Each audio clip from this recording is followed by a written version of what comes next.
क्या तुम्हारे साथ भी वही वाली प्रॉब्लम है? कौन से वाली? अरे वही वाली जो हर स्टूडेंट को होती है, वही यूनिवर्सल प्रॉब्लम, पढ़ाई में मन नहीं लगता, राइट?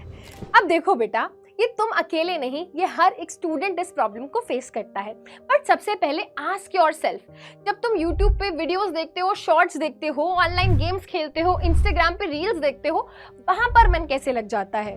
वो तो आपको बिल्कुल भी बोरिंग नहीं लगते, वो तो आप घंटों तक करते जाते हो, फिर भी बोर महसूस नहीं करते। पर जैसे ही पढ़ने बैठते हो, वहां पे क्यों बोरिंग फील होता है? वहां पर इंटरेस्ट क्यों नहीं डेवलप होता है? मैं बताती हूँ। क्योंकि जब हम गेम्स खेलते हैं, जब हम इस तरीके की वीडियोस देखते हैं, हम कहीं ना कहीं वहां पर बहुत ही फोकस होकर इन्वॉल्व हो जाते हैं, हम इंटरेस्ट लेने लगते हैं कि यार अब इसके बाद क्या होगा, उसके बाद क्या होगा। तो हम बहुत ही हुक्ड रहते हैं और हमारा मन करता है कि करते जाओ, गेम खेलते जाओ। But when it comes to studies, when it comes to पढ़ाई, वहां पर हम बिल्कुल भी फोकस नहीं करते हैं, हम इंटरेस्ट के साथ उसमें इन्वॉल्व नहीं होते हैं। और जब हम किसी भी चीज को इंटरेस्ट के साथ नहीं करते हैं, तो वो चीज एक पॉइंट के बाद बोरिंग हो जाती है और कोई भी बोरिंग चीज करने का मन नहीं करता है। इस बात से मैं भी एग्री करती हूँ। बट बेटा, अब हम क्लास 8 में आ गए हैं और 8 के बाद आप देखोगे धीरे धीरे पढ़ाई टफ होनी शुरू हो जाएगी। अब इस पॉइंट पे बेटा बहुत जरूरी है कि हम पढ़ाई में अपना इंटरेस्ट डेवलप करें। तो आज के इस सेशन में, इस वीडियो में मैं आपके साथ शेयर करूंगी कुछ ऐसे पॉइंट्स जिनकी मदद से आप अपनी पढ़ाई में इंटरेस्ट डेवलप कर सकते हैं और एटलीस्ट आप पढ़ाई में मन लगाने की शुरुआत कर सकते हैं। सो हाय एवरीवन, मेरा नाम है समृद्धि और मैं आपको पढ़ाती हूँ साइंस। तो चलिए बेटा, सबसे पहले प्रॉब्लम समझते हैं क्या है। अब देखो बेटा, आप 8th क्लास में हो, आपने उमंग बैच भी ले लिया होगा, है ना? आपने स्कूल की बुक्स भी ले ली होंगी, आपने एक्स्ट्रा हो सकता है किताबें भी खरीद ली हो, ठीक है? स्कूल भी जा रहे हो, है ना? स्कूल में नोटबुक भी बना रहे हो, नोटबुक में काम भी कर रहे हो, नोट्स भी आपने इधर उधर से ले लिए हैं। बट फिर भी क्यों नहीं हो रही पढ़ाई, है ना? तो भाई फिर भी पढ़ाई नहीं हो पा रही है, व्हाई? देखो बेटा, आपको एक सच बताती हूँ और सच थोड़ा कड़वा होता है। जस्ट अपने सामने किताब खोल के बैठ जाना या अपने सामने सिर्फ लेक्चर चला लेना, ये काफी नहीं होता। हम इसको पढ़ाई नहीं बोलते हैं, है ना? तो लेक्चर प्ले कर लेना लैपटॉप पे या फोन पे पढ़ाई नहीं है। या फिर सिर्फ मम्मी पापा को दिखाने के लिए हम 2 घंटे टेबल पे बैठे हुए थे, ये पढ़ाई नहीं होती है, ठीक है? तुम पढ़ नहीं रहे हो, तुम पढ़ाई करने की एक्टिंग कर रहे हो।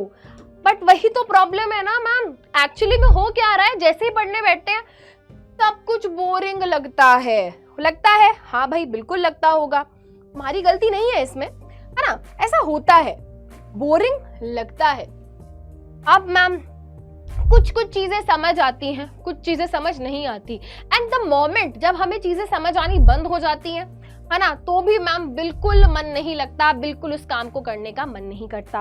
अब चीजें कब समझ नहीं आती? चीजें तब समझ नहीं आती बेटा जब चीजें थोड़ी सी डिफिकल्ट होने लगती हैं, ठीक है? तो ये भी एक प्रॉब्लम है। बट कुछ बच्चों के साथ तो सबसे बड़ी प्रॉब्लम ये है कि वो स्टार्ट ही नहीं कर पा रहे हैं, वो प्रोक्रेस्टिनेट कर रहे हैं।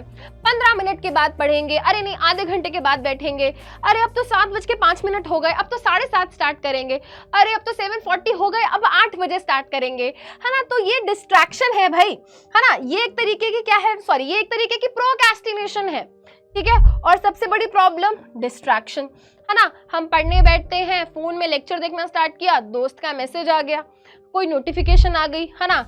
इंस्टाग्राम चलाने चले गए, यूट्यूब पे वीडियो देखने चले गए, है ना? तो ये क्या है बेटा? डिस्ट्रैक्शन है। सबसे पहले आप आइडेंटिफाई करो कि इसमें से सबसे बड़ी प्रॉब्लम आप लोगों के लिए क्या है और सबसे पहले आप उस प्रॉब्लम को एलिमिनेट करने की कोशिश करेंगे। अगर आप डिस्ट्रैक्टेड हैं तो कोशिश करिए फोन को ना लें, इंस्टेड आप लैपटॉप पे पढ़ाई करें। अगर आपको ये होता है कि स्टार्ट नहीं कर पा रहे हो, तो बेटा अपने लिए एक रूटीन बनाओ, खुद को एक प्रॉमिस करो कि भाई इधर से उधर हो जाए दुनिया, अगर मुझे शाम को 4 बजे सेल्फ स्टडी करने बैठना है तो बैठना है। चाहे मेरा मन नहीं कर रहा, मैं फिर भी अपने मन को पक्का करके बैठूंगा, मैं एटलीस्ट स्टार्ट करूंगा, ठीक है? और मैं ये नहीं भूल रही कि डेली 3-3 घंटे पढ़ो, 2-2 घंटे पढ़ो। भाई दिन में बेटा 1-1.5 घंटा पढ़ना स्टार्ट करो, बट एटलीस्ट स्टार्ट करो। हाँ, स्टार्टिंग में थोड़ा मन मारना पड़ेगा, बट करना पड़ेगा, ठीक है? अब बेटा जब आपने एक बार पढ़ना स्टार्ट कर दिया, ठीक है। तो क्या होगा, जब आपको चीजें समझ आने लगेंगी ना, तो आपको कॉन्फिडेंस बूस्टअप होगा। जैसे आपने देखा होगा, जब आप मैथमेटिक्स करते हो, जब आपके सवाल सही होते जाते हो, तो आपका मन करता है कि और करें और करें और करें। बट जब हमारे आंसर सीख नहीं आते हैं, जब हमारे आंसर्स नहीं निकलते हैं, जब हमसे मैथमेटिक्स के क्वेश्चन सॉल्व नहीं होते, तो फिर हमारा मन करता है यार किताब बंद कर दो। तो सबसे ज्यादा जरूरी क्या है बेटा, कि आप चीजों को सही तरीके से पढ़ें और समझें।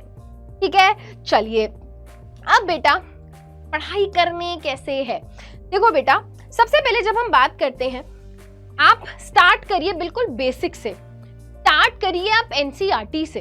ठीक है, अब आपको क्या होगा बेटा, आप जब चैप्टर को है ना बिल्कुल बेसिक से पढ़ना शुरू करोगे, समझना शुरू करोगे, आपको जब समझना शुरू हो जाओगे, तो आप क्या करो, आपने पूरा चैप्टर नहीं पढ़ पाए कोई नहीं, आपने छोटा सा टॉपिक पढ़ा, आपने एक टॉपिक पढ़ा, उस एक टॉपिक से रिलेटेड जो भी क्वेश्चंस दिए हुए ना बुक में, आप उनको सॉल्व करने की कोशिश करो।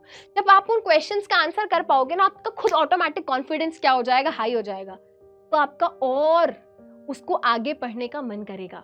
ठीक है, तो जब आपको समझ आएगा तो आपका मन लगेगा, जब आपके क्वेश्चंस सही होते जाएंगे आपको मजा आने लगेगा, और जब आपको मजा आने लगेगा तो खुद ब खुद आपका इंटरेस्ट डेवलप हो जाएगा इस पर्टिकुलर सब्जेक्ट में, और जब इंटरेस्ट डेवलप होगा तो गाइस मार्क्स तो आने ही लगेंगे। ठीक है, अब बेटा मैंने आपको क्या कहा, सबसे पहले आपको बैठना है, मन मार के भी बैठना पड़े बैठो, स्टार्ट करो। स्टार्टिंग के 20-30 मिनट आपको थोड़ा खुद को समझाना होगा कि नहीं, I have to do it, I will do it. ठीक है, तो आप बैठो, स्टार्ट करो, समझो। समझने का मतलब बेटा ये है कि आपको केवल किताब रीड नहीं करनी है, वो लाइनें सिर्फ रीड नहीं करनी है, उन लाइनों का मतलब क्या है, उसका मीनिंग क्या है। कोई भी वर्ड आपको एनसीईआरटी में ऐसा लग रहा है इसका मतलब समझ नहीं आया, वहीं पे बेटा उसको पेंसिल से है ना सर्कल कर लो और उसका मीनिंग वहीं पर लिख लो। कई बार क्या होता है, हम पढ़ते पढ़ते कुछ हमें शब्द नहीं समझ आ रहे, फिर हमारा मन नहीं करता, बट ऐसे नहीं करना है। जो भी चीजें आपको नहीं समझ आती हैं, उन वर्ड्स को आप क्या करिए बेटा, अंडरलाइन करिए, उनका मीनिंग वहीं पर लिखिए। ठीक है, तो सिर्फ रीड नहीं करना है, हमें चीजों को समझना है, और समझने के साथ साथ सॉल्व करना है, क्वेश्चन प्रैक्टिस करने हैं। एंड ये सब चीजें बेटा जब आप रेगुलर बेसिस पे करना स्टार्ट करोगे, कंसिस्टेंसी से करना स्टार्ट करोगे, डेली रूटीन में आप करोगे, तो खुद ब खुद बेटा आपका पढ़ाई में इंटरेस्ट डेवलप होना शुरू हो जाएगा। ठीक है, और फिर उसके बाद मार्क्स भी आ जाएंगे। सबसे पहले बेटा आप इस बात को समझो, जब आप अपने कॉन्सेप्ट क्लैरिटी पे ध्यान दोगे, कॉन्सेप्ट बिल्डिंग पे ध्यान दोगे, तो मार्क्स ऑटोमेटिकली आएंगे। हम गलती क्या कर रहे हैं, हम सिर्फ मार्क्स के पीछे भाग रहे हैं, नहीं, आपको कॉन्सेप्ट के पीछे भागना है। ठीक है, आपको अपने कंटेंट को स्ट्रॉन्ग करना है, मार्क्स तो आराम से आ ही जाएंगे। ठीक है, तो अब बेटा आप क्या करेंगे, जो भी मैंने आज आपको पॉइंटर्स बताए हैं उनको आप फॉलो करने की कोशिश करेंगे, और लिखेंगे कमेंट में क्लास 8 फोड़ देंगे, है ना, क्लास 8 फोड़ देंगे। ठीक है, उसके अलावा बेटा अगर आप एक रूटीन डेवलप नहीं कर पा रहे हो, तो हमारे पास एक बैच है आप सभी बच्चों के लिए, जिसका नाम है उमंग 2027 बैच, जिसमें हम आपको रेगुलर लेक्चर्स देते हैं, जीपीपीस देते हैं, क्वेश्चन प्रैक्टिस के लिए वहां पर आप डाउट भी क्लियर कर सकते हो, है ना। तो और आप अपने डेली टारगेट्स को डेली क्या कर सकते हो, आप डेली कवर कर सकते हो, और आपकी पढ़ाई सॉर्टेड हो जाएगी। So that's all, I hope ये वीडियो आपके लिए हेल्पफुल रहेगा। मिलते हैं फिर से, बाय बाय।